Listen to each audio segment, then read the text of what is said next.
পবিত্র মাহে রমজান উপলক্ষে চন্দনা সমিতি চট্টগ্রামের ট্রাস্টি বোর্ডের সাধারণ সম্পাদক এবং জামালুর রহমান খান বিজ্ঞান প্রযুক্তি স্কুল অ্যান্ড কলেজের দাতা সদস্য সমাজসেবক আব্দুল নবী খানের ব্যক্তিগত অর্থায়নে দোহাজারী পৌরসভার বিভিন্ন ওয়ার্ডের দুস্থ ও অসহায় ৬ শতাধিক পরিবার এবং বিভিন্ন হেফজখানা ও এতিমখানায় ইফতার সামগ্রী বিতরণ করা হয়েছে।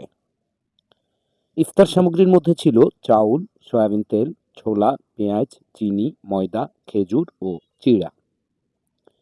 বৃহস্পতিবার ১৯ ফেব্রুয়ারি দিনব্যাপী দোহাজারী পৌরসভার খানবাড়ি এলাকায় আব্দুল নবী খানের নিজ বাড়িতে ইফতার সামগ্রী বিতরণকালে জনাব আব্দুল নবী খান সহ আরও উপস্থিত ছিলেন বীর মুক্তিযোদ্ধা আলী আকবর খান, সমাজসেবক আব্দুল শুক্কুর, আক্তার হোসেন পেয়ারু, শহীদুল ইসলাম খান, আব্দুল করিম খান, সবুর খান, মৌলানা আব্দুল গফুর খান প্রমুখ।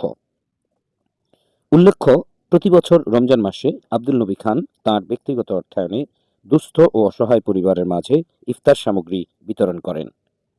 এবছর তার সাথে যোগ হয়েছে বিভিন্ন হেফজখানা ও এতিমখানা।